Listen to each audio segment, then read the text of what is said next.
Hi, I'm Alice the Fabric Ninja, and thank you for joining me today for iris paper folding. Have you ever heard of it? It's like paint by number, but you're using paper. It's relaxing and simple, and it's an amazing scrap buster. I hope you will join me today. We're going to focus on the Tulip pattern here, but you can get any of these patterns. I have 3 patterns available for you to choose from. Our swirl flower pattern is available for free by signing up for my email newsletter. Then we have the watering can and the tulip patterns that you can get for a couple of bucks from my website. Just check out the description for a direct link. So I hope you will join me today and learn about iris paper folding. Iris, yeah, like your eye or like a camera lens iris. That's what I mean. So let's do this. Now, these are generally called iris paper folding, but you can use all sorts of different materials to make these uniquely yours. These 3 here have all used paper, but this one here I made out of fabrics. You can also use washable papers, felt, suede, any sort of materials you can imagine can really create the design that you're looking for. If you're interested in using cardstock, do know that it's kind of thick.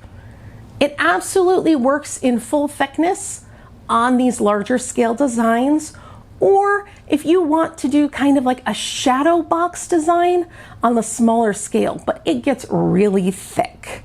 So what I suggest that you do is get cardstock that has a solid core, so it means the color goes all the way through, and then just leave your pieces flat. Because the color goes all the way through, you don't really miss the folding, and it makes it so there's a lot less going on here. It's not as thick when you're done. But as I said, if you want to keep using that folding, just know you're going to have a lot of thickness, and it can add a lot of great dimension. But you have choices, and you can do things the way that you want. To get all of those shades, I like these packs of paper. Here is yellows, purples, greens, blues. These really allowed me to get that gradation that I was looking for across so many of these designs. In the center of the iris, it's your chance to do something interesting, something different. I love using shiny, sparkly paper. It has glitter. Yes, the glitter does come off. My house will never be the same. We all know that. And then we have this holographic paper here. Sometimes what I like doing is not cutting the iris until the very end, putting my whole design together and then just taking this and placing it underneath so I can look at all the different options to see which one I like best. I was a little surprised that I liked this holographic under here so well, especially after I really fell in love with the glitter here. So it's fun to be able to try out different options. If you want to use a photograph in the center of any of these designs, I suggest that you just cut it by hand and leave it full size so you can really get that picture exactly where you want it and not accidentally cut off anything by not perfect placement on the mats. So we've talked about paper. I have lots of paper in front of me. I have a whole table covered full of paper. So we have shiny paper. We have the paper that's going to go in our design. I'm going to be using printed paper this time so it can match up with these two. But if you're doing cardstock, just remember that it can be quite thick if you're doing things on small scale. When you download the pattern, you will get a page to print out that looks like this. This is the first page of each of them, but they all have more options available, and one of the pages is blank, so you can color it any way you want to. Although it may be hard to see, these are all numbered, and they are just going in the order that you actually place them onto the paper. But you don't have to remember what piece is what number, because your Cricut can draw those numbers right on your paper. So it's basically folding paper by number. It's super easy, calm, and relaxing. You don't even really have to do the folds because you can use a Cricut stylus to score those folds in. Of course, you could also use either the double or the single scoring wheel. I'm just going to use the stylus here today. Now this design has 4 different colors, gradations of this blue and this yellow here. And I have decided I would like to put it on a light blue background, which means I don't really want a blue flower. So I'm just going to pretend that all of these blues are purples. Of course, I could go through and I could get my blank design out and I can color it, but just pretending that the blue is purple is pretty easy for me to do. So we're going to go with this. So we have our background, we have our pattern, and now we need to pick our papers. I am going to use 2 different shades of green here. One for the center stem, which is slightly darker, and one for the leaves that are slightly lighter. Now I have my purples. In this design, we have 1, 2, 3, 4 shades of purple, and then we have our center iris. I think that gradient will probably do quite nicely. So I have my purples and my greens. Now I need my yellows. They're sunshiny, but there is enough difference that you're really gonna see it. And last up, I need to pick what my iris is gonna be. Well, both of these are shiny gold, so I think I'm gonna have to go with shiny gold so that they all work together. Okay, let's do a final check on the supplies. I have all of my papers, my iris, a scoring stylus or wheel, a pen so it can write the numbers on. You have your design, your background, this is one of the papers. And then I'm going to have some tools for getting my materials off. And we'll need some tape to assemble these. You'll need a low tack tape so that you can attach your background to your design and not have any problems with ripping the paper later. And then you'll need some tape to actually put all of those pieces in place. And of course, you're going to need some mats. You can use either the standard grip or the light grip mat. Of course, if your mat isn't very grippy anymore, go with a standard, or just take this moment and give your mats a good cleaning.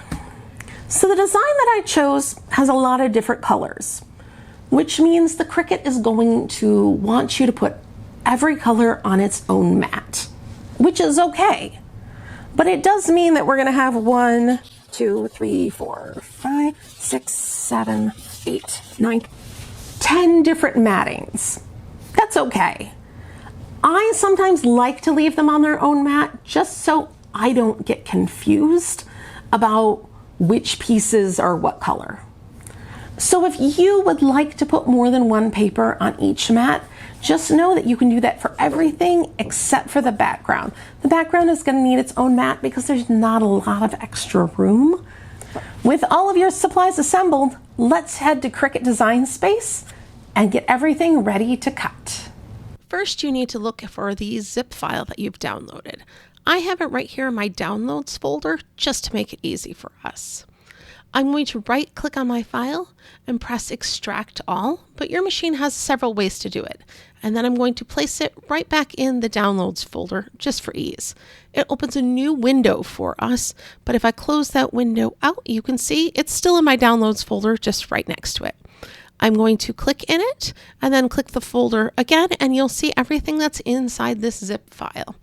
Mine has all the different designs, but yours will just have the one that you're working on or have downloaded. I have included a JPEG of all the different images to make it easy for you to see what these designs are for. In addition, there's also a set of instructions that will be included with your file. Inside the Tulip folder, you can see that we have the files for the 8x10 and the A2. The PDF here is going to show you a lot of different color options. When you print out these designs, you need to make sure that you are picking actual size or custom scale 100%. You want them to be the exact size that they are on this PDF. You don't really need to worry about that black line around the edge. My printer is able to print it, but not all printers will, and that's okay. There is enough for you to work with in the center to get it aligned correctly. You don't really need to worry about that black line. But if your printer does print it, it happens to be the edge of the paper. Scrolling down through the PDF, there is a blank file. There is also one that includes 2 shades of colors and one that just includes 1 shade of color. So if you're not interested in using all those different shades or you prefer something different, I've given you a few more options that are pre-made to make it a little bit easier for you. These same designs exist for the A2 cards, the 4 colors, the blank, as well as the other designs. Be aware that the files that are in your folder may look slightly different than the ones that are in mine. Now it's time to get into Cricut Design Space. Open up Design Space on your computer. Your Cricut Design Space will open up with a plain blank document. So we're going to head over here to Upload, Upload Image, Browse, and we're going to go to the Downloads folder on our computer, for me, or wherever you put it. Double click and work your way to the correct file folder. Then you're going to upload the SVG 8x10 or the card if that's the one you're working on. We're going to do the 8x10 right now. You see it there, press Upload. And then you're going to click on it. It will have a green edge around the design, and then press Add to Canvas. This is our design. It's kind of big, so you might want to zoom out so you can see everything. On the left-hand side of this SVG is a set of instructions on what you need to do to the SVG before you press Make It. The first thing we need to do is to check the size. Up at the top under Size, there is a little lock. Press it so that everything is going to change proportionally. On the left side in the instructions, it tells you what size it should be. Type in one of those numbers and the other one will change as well. Sometimes it ends up saying 16.995 instead of 17. That is close enough for this. Don't worry about it. After checking the size, the first thing you need to do is ungroup. So you're going to ungroup everything from each other so that you can work with the individual sections. The next part of the instructions is to click on each group and to make some changes. Along the left-hand side, I want to show you what I mean by each group. The first section at the top where everything is grouped together, those are all just score lines. The next section down is the writing, and the last section is the cutting of the shapes.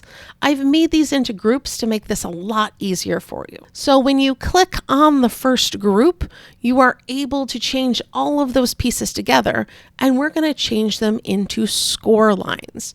So go to Operation, arrow down, and click Score. Now you're going to scroll down to the next set of things, which is going to be our numbers. Click on that. Then you're going to go to Operation, Pen. And the last group, you don't need to do anything to. Those are all cut.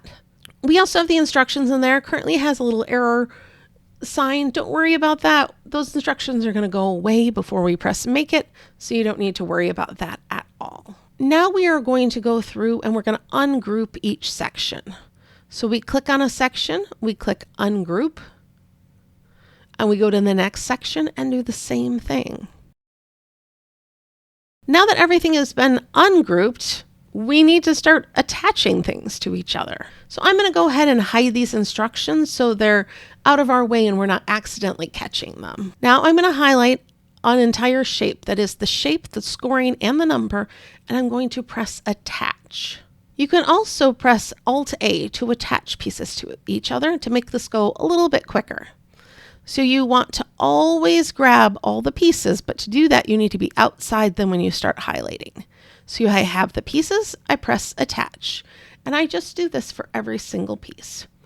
I know this seems like a lot of work, but you can save this project when you're done and you never have to do this again. Our red piece there is the iris, and that doesn't have any scores or numbering, so you don't have to attach it to anything. So I'm going to go through all of these until they're attached to each other. To help make sure you haven't missed any parts, you can scroll down to the very bottom when you're done, and then you will see if there's anything that's not attached already. So we scroll all the way down to the bottom on the right-hand side. The unattached items are our instructions that we have hidden, the frame part, as well as the 2 irises. Perfect. That's exactly what we want. So now we're going to turn the instructions back on by clicking that eye again, and then we can see what our next step is. So our last step is 7. Delete these instructions, or you can hide them if you prefer. And note, please cut with your paper pretty side up. So when you're putting that paper on your mat, you want the pretty part facing upward and not towards the mat. All of the pieces I've created are with this assumption. Now we get to click Make It. But before I do that, I'm going to save this one. Choose whatever name you want just to make it easier for yourself to find it in the future. I forgot to include the size in my title. That's something you may want to do. But now that it's saved, you can actually do this again and again without needing to go through those instruction steps of detaching and attaching all of the pieces. Our project has been saved, and now it's time to make it. Because this design has a lot of colors, you're going to end up with a lot of mats, and that's totally okay. So we have a total of 10 mats currently if you are going to be doing 1 mat per color. But if you would like, you can move things around so that they are on fewer mats. If any of your materials are smaller than 12 by 12, you can absolutely change that on the material size, and it will just automatically move the pieces on the page so that they fit correctly. If you would like to move pieces around from mat to mat in order to create fewer mats and perhaps less work, here's how you do it. One thing that I do is always try to put the darkest color on the bottom and the lightest color on the top. This helps me remember what color goes where. So I am going to click these 3 little dots, move object, click on the mat that I want it to go to, and then I'm going to move it down. And now I have both of my yellow colors on 1 mat, my dark on the bottom and my light on the top, and that is just for my own memory. But I had to move those pieces individually, and sometimes that just takes a little bit longer than I want it to. So let me show you another way to do it. So we're going to cancel out of here, and then I'm going to highlight all of 1 color, and I'm going to press attach. And it means that those pieces will actually move together. So I press move object, click on the mat I want, and it moves both of them at the same time. That makes things a lot easier. Now it does leave the spacing between them that you had on Design Space, so it does use just a little bit more paper, but to me it's worth that extra effort. And I can do the same thing to the blues here, move them all onto 1 mat, ranging from dark color all the way to light color. Because it does keep that original spacing, that's one reason why I am not going to be grouping the greens. Because if I grabbed all of those greens in the different places, it would want to use a very, very large mat to keep them relative to each other the same amount. So I just put my colors next to each other, so it makes this a lot easier to move around. All of my yellows are on 1 screen, and then I'm going to go do the blues. I'm essentially doing the same thing with the blues. This one I decided to start with the darkest so that I could move it out of the way, and I would always have space at the top there to put the next one. So here's our next shade of blue, move, put it on the dark mat, and then bring it down, and then the lightest color. As you can see, again, I put them in color order so that I don't have to think as hard about where they are and which thing I should put where. I do keep them with basically an inch between them to help me remember that where each color goes and make it easier to line up that paper. All the similar colors have been put together on mats to make for fewer mats, so let's do it. So I like to make myself a little sticky note that tells me how much I need for each color, especially if I'm using fewer mats to do it in. So I just kind of look on my sheet and write it down so I can use smaller pieces if I have them. So I know my first mat is going to be my frame, which is this light blue. Make sure it is very well stuck, just like always. Once I have it stuck, I always like to put my cover sheet on it while I move it there. So that's my first piece. My next piece is going to be, my next mat is going to be yellow. As I mentioned, I always put the light color on the top, the dark color on the bottom, and I'm going to orient it with the hanger being my top for these so that I can always make sure I'm cutting them the right way. So my light color on top needs a piece that's at least 2 by 4 inches. This is one of the downsides of combining your mats, is that you kind of have to cut out pieces if you don't have them.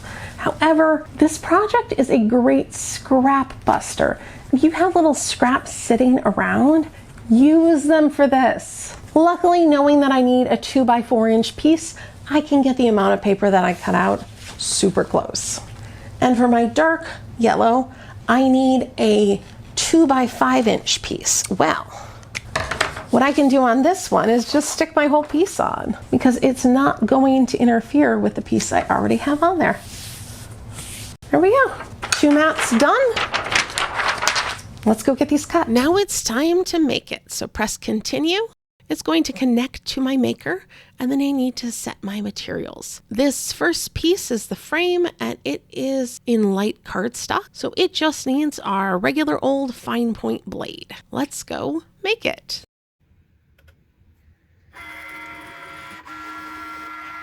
For our second mat, we're going to need to change the materials. So click on that light cardstock there and it will bring up the other ones. We're going to use light pattern paper for this scrapbooking paper. And then we're going to edit the tools and change it to scoring stylus. If you have a scoring wheel, certainly you don't need to change that, but this is what I'm using. And below that, you'll see coming up black pen. The Cricut and Design Space are going to prompt you to let you know what you need to do, so you don't have to worry about getting too confused. This is the basic process.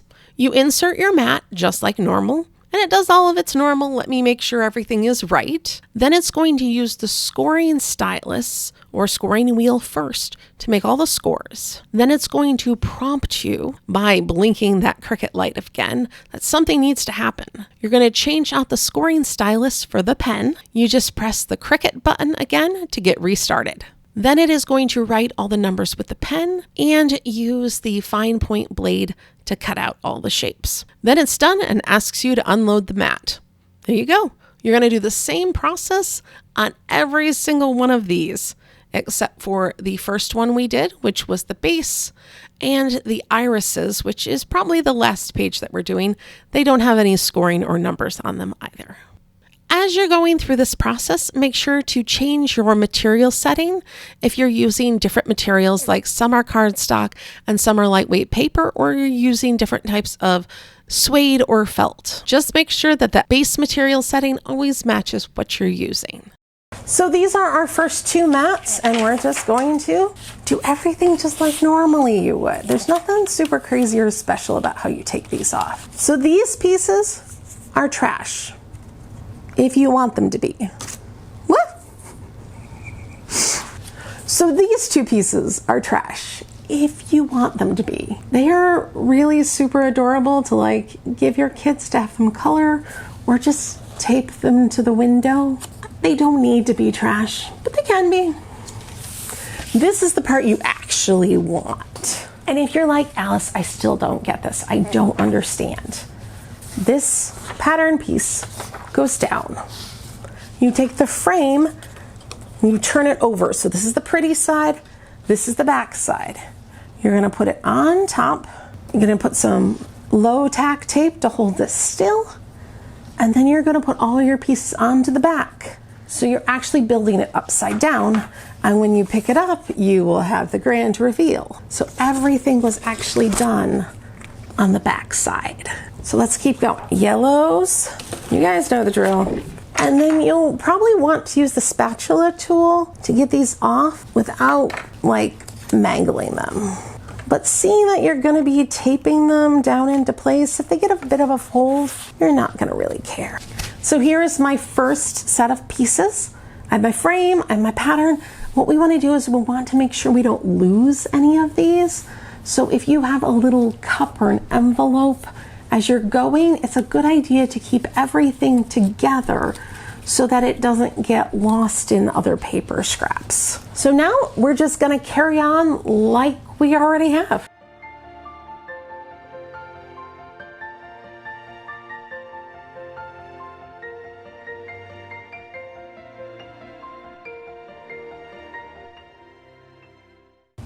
That's it. That was the last mat. It really does save a lot of time to combine those mats if you're willing to take the time on the other end. Okay, we got all of our pieces now. And now we need to fold them. Every piece has a score line already, so they're very easy to fold. These are a thicker material, so sometimes it helps to score them a little bit extra. And if you would like your fold a little bit crisper, you can always use practically anything, like a pencil, to rub along the edge. And obviously I'm mixing types of paper, and that's totally okay. Okay, let's get these in order.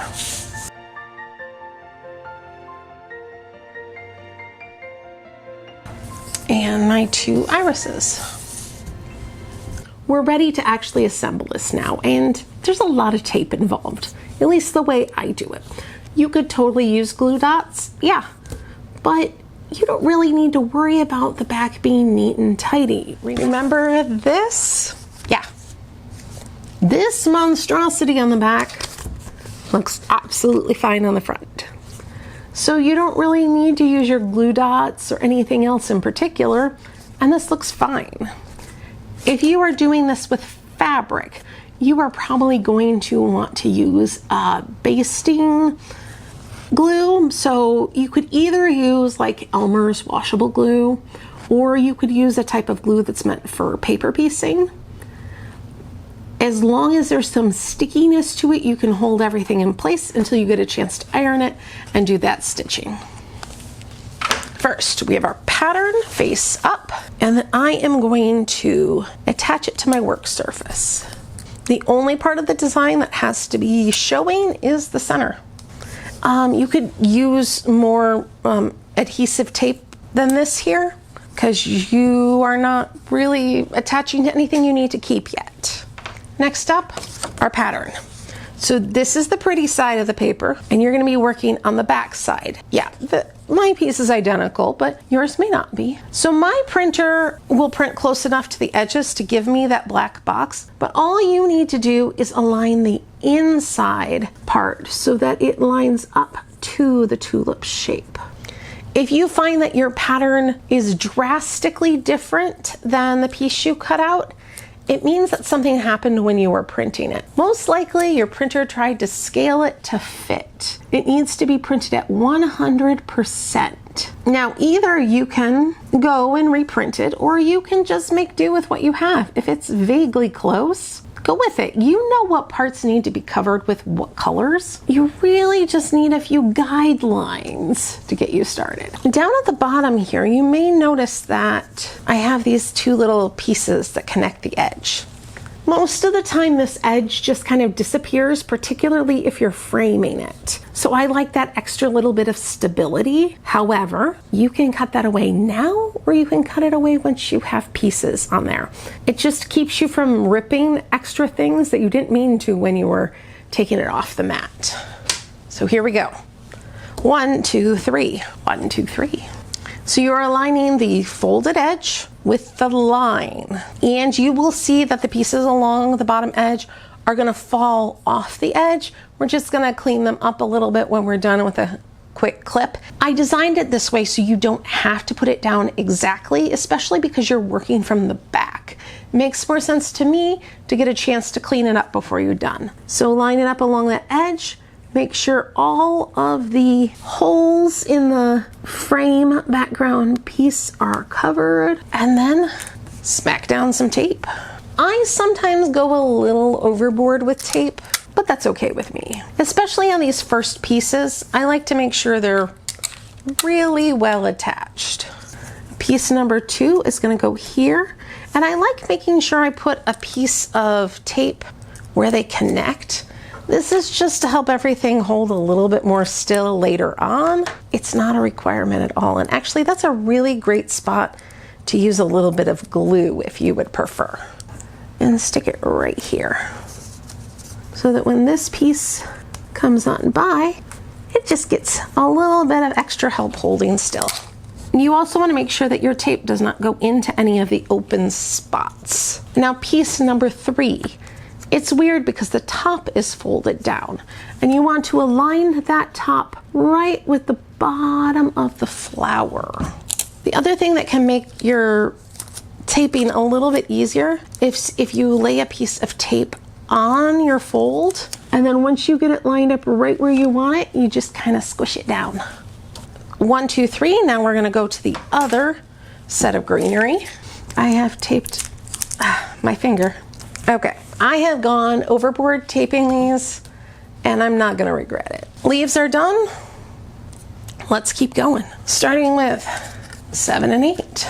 Because all of the other pieces are basically taped on top of the piece before them, I like to at least make sure the first 2 pieces on this sort of design, where the iris is at the top instead of the center, I want to make sure that these first 2 pieces that go in are really solid, so that when we tape everything to them, they're not going to move. Points like we had down here, on these points, I always want to make sure I really attach them well near the point. And this piece of tape here, that will keep that point from trying to push its way somewhere else. I don't know where else, but it always figures out a way. 12, you just keep going. 13, and there was a 14. I swear there was a 14 when we started. How awkward. Well, let's get the 13 down before we lose anything else. We have lost number 14, but here's a piece of the same material. It'll do just fine. We're gonna chop it, fold it, replacement piece. That's all it is. And that's how easily you can do it with scraps. Just pick something vaguely the right length. So I don't want to accuse the Cricut in this case of making things more complicated. I love that I can number my pieces and that they all fit so wonderfully, and there's not too much extra, and I didn't waste any. But it's also really nice to just grab a piece of paper, fold it, and shove it in. It doesn't have to be exact and precise. So then we have 2 of these irises. One is bigger than the other, so the biggest one is going to go here. And if you are using a small picture or something you want to make sure it is lined up in a specific way, just wait to put your iris on until you have turned it over. 1 flower done, 1 to go. And this is a quick one. The other 2 designs that I have way more pieces. And there are also more colors, if you want there to be. Last iris. Then you are going to release the background of your card, of your larger pattern. Get ready for the grand reveal. Drum roll, please. There it is. Oh, I like it. I can definitely see, if I'm going to critique myself, which we might as well, I think these papers needed to have more color variation. But I also have versions where the whole thing is the same color, so there's no, like, it's supposed to be. It's just, I maybe would have liked it better that way. I don't know. This is super cute. Okay, last things. If you have any tape hanging over the edges, this is a good time to go trim that up. Your bottom edges, you can use scissors, you can use a fancy paper cutter.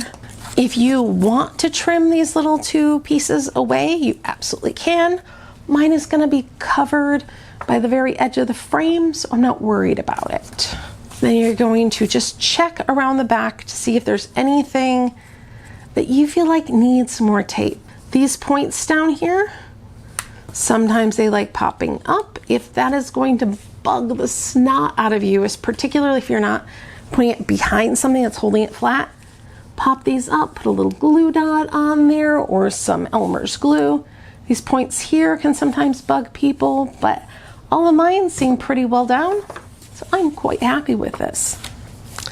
If you are making this out of fabric, when you flip it over, that's the time to do your stitching. I chose to do a variety of different stitches from my machine on here, and then I did some stitches down the different petals. It's okay. The background is too dark for my preference. I was trying to do the plants at night, and it's not what I wanted it to look like in the end, but maybe you look at it and love it. Everyone is always thinking about something a little bit different when they make a design. So let's get this framed up with my dollar store frame. Shall we put them all up together? So there we go, we're done. I want to know, which one are you going to make? Tell me what papers you're going to use, tell me what design you want to do, and tell me if there's another design you want to see, because I am all about the iris paper folding now. So much fun, and my kids love it too. I can just hand them the pieces, they're all numbered, and they can tape them down, and they love how they looked in the end. You can get the watering can and tulip patterns directly from my website for a couple of dollars. Just check out the description box for a direct link. And over here, the swirled flower design is available in my freebie library. All you have to do is sign up for my newsletter. So you can get these 3 amazing designs to really celebrate spring this year. They are available in this 8 by 10 size, perfect for framing or just hanging on the wall, or this A2 card size, which is just absolutely adorable. I want to write Happy Spring in every single one of these and send them off to my friends. Maybe Happy Easter. I just want to let you know about one more thing before I go. If you're in love with these designs and you're a sewist or a quilter, I'm going to have them available as foundation paper piecing patterns as well. So if that's more your jam, I just wanted to let you know about it.